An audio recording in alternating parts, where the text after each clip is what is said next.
Butter family, it's your girl Ashley, and I'm back, y'all, of course, with another pound cake. This is our last pound cake of the year, and it's definitely appropriate for Christmas and the New Year season, okay?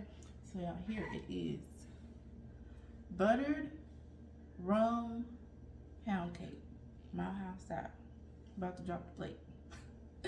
This is a Mile High buttered rum pound cake, y'all, okay? With pecans baked right into the cake. And y'all see how shiny it is? It's not as shiny when it dries. I glazed it again so it can have that shine. You can save a little bit if you want to add a little shine, if you're going to make it like ahead of time and then you're going to serve it. And it's also good to kind of like preheat the cake for a couple of days, keep the little moisture and the rum and all that going. All right, so let me show y'all how we make this cake, okay? Because we're going to be fabulous when we put this on the table for the holidays. All right, so let's get into it. Let's go. Okay, y'all, 4-6 of room temperature butter, y'all. You see how that butter is soft but not too soft. It's still held up. That's how we need it. Not so soft that it's almost like melted butter. That would not produce a good cake, all right? Your butter doesn't need to be too hot. You need to just be able to put an indentation in it, and then it's good to go. All right, so we're adding our sugar in here slowly. We get that all nice and whipped, right? 5 minutes or so, whatever, till it's nice and fluffy. If you're using the stand mixer, it starts pulling towards the sides of the bowl. We added our rum extract, and I kicked the speed down so we can go ahead and add our eggs in here one at a time, which are also at room temperature. So I mix no higher than a 3, and 3 is like real briefly when I'm doing the butter and the sugar. Anything else is at a 1 or a 2. We just taking our time with this cake, all right? So I scraped down the sides of the bowl, got made sure everything was nice and incorporated before adding our flour, which we're alternating with our buttermilk. Y'all, buttermilk is something else. It's like a ingredient that really brings like a nice flavor. Can't explain it, you just have to taste it. Kind of takes on whatever other flavorings you're adding to the batter. But that moisture is unmatched. Okay, it's my new favorite ingredient to add. I like cream cheese and sour cream and heavy whipping cream, which you can always also use, but I feel like buttermilk was appropriate for this recipe and good for me. All right, so you alternate with that. All right, of course, starting with flour and ending with the flour. Make sure everything's nice and binded correctly. I mixed a little less time than I usually did. I just wanted to make sure I didn't over mix when I came in with the spoon. Getting down the sides of the bowl, making sure the bottom of the bowl and everything is all incorporated. So we're gonna what? Spray the hell out that pan. Get all into the creases and the crevices of that pan, especially if you opt to use a pan with designs, which you probably won't because it's hard to find an 8-in-1 big enough for a cake like this. This is 18 cups of pound cake, so you need an 18-cup pan. You can always split it, but for this, we're using an 18-cup pan, all right? So we're adding up pecans. I didn't roast them, toast them, nothing like that. Put no seasoning on them. We just chopped them up, put them right here in the bottom of the pan, spread them out nice and evenly. We're putting our batter in here. We already have our oven preheated to 325 degrees. So after we lay our batter in here and we tap this pan on the table, honey, we are adding our cake to the oven and we're cooking this cake or baking it. We're baking, right? For about an hour and a half, all right? Or until our cake is done. We cook our cake until it's done. So don't go so much by time. You can mess up your cake. Your cake can be overdone or underdone. Start checking on it about the hour 15 mark through the window. See how it's doing. See if you need to open it. You don't want to open it too early and cause your cake to fall, all right? So take this cake out the oven and we're gonna go ahead and poke some holes. You can use skewers. I decided to use toothpicks this time instead of skewers. But you can definitely use skewers too. All right, so we're making our butter rum glaze here.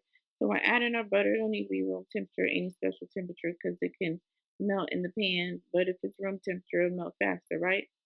All right, and so we're adding our sugar. We're just getting it nice and blended, nice and incorporated. All right, and then I let that go for like a minute or so, just long enough, for me to grab my water. Grab a water, make sure you get that all nice and incorporated. Trying to get it to one color as close as possible. Just stir, stir, stir. Then I let that sit like for maybe a minute. Started to boil up. It's like not even medium heat, a little bit below that, and it still did that. It takes off fast, so make sure you stay close and watch it. Remove from the heat, and we add our rum, and we are done with our glaze. Okay. So our cake is sitting for no longer than 20 minutes because I flip my cakes after 20 minutes. and I'm pouring the glaze. I didn't want to pour too much because I'm gonna flip this cake over. I'm not flipping it over to the cooling rack. I don't want those indentions. But I did not want my cake to be soggy on the bottom, okay? And I didn't let the cake sit too long because I didn't want it to like get stuck in the pan. So if you want to do like other people and let it sit overnight or till it's all soaked and stuff, be my guest, honey. I ain't do that. 20 minutes. So I'm coming in just kind of going into like the little spaces I can find because of course this whole side of the cake has pecans on it, right? Has our chopped pecans. So just enough to kind of get soaked in. We got some playroom, okay? The cake is still warm. I'm just pouring this glaze all on this cake, okay? You know, I don't pour it too much in the middle because I don't like it to get all in the middle of my cake and get all soggy. It's just ugh. And then like you got one side of the cake is wet, the other side of the cake is I don't like it. All right. So coming in with the pastry brush, getting kind of like where some of it got in the middle, and then also getting it nice and even. Because as you can see, like once you pour it, like you can see the cake is one color where there's no glaze and one color where there is glaze. So just to try to make sure that I get the cake as even as possible by getting glaze all over the cake. All right. And so here's our cake after it's cooled completely because I know I don't cut my cakes warm. And yeah, let's look at this slice. I want to cool and get dry, right? Okay. Before I cut my slice. And y'all look at that. And like I said before, you can always go and add more glaze and make it all nice and shiny and pretty when you get ready to serve it. But there it is. All right, so let's get into the taste test. All right, so let's give this a little taste, shall we? Now I'm gonna taste everything but the pecans. Well, maybe a little bit. I ate some pecans last time and they did me bad, y'all. Oh, I really don't want to go through that again. Ooh, allergies.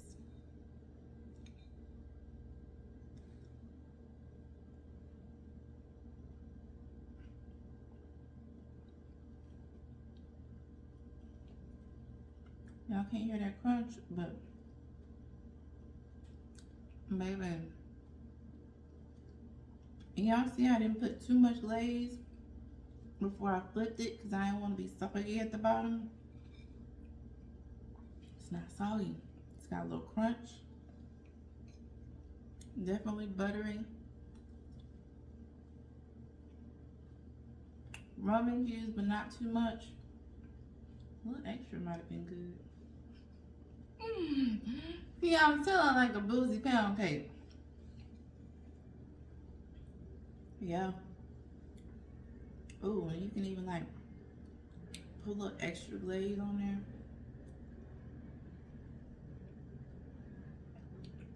there. Mm. Y'all know it don't take long for me to get carried away. So let me stop right there. Get the recipe in the description box, okay? And it's also pinned to the link in the comments. Thank you all so much for your support. I hope you enjoy the holiday season if you celebrate. And of course, join me back for more over here with a like butter. Okay, bye. Oh, yeah. Don't be stingy. Make sure that you share, like, and subscribe if you haven't already. And I'll catch y'all next time. Bye.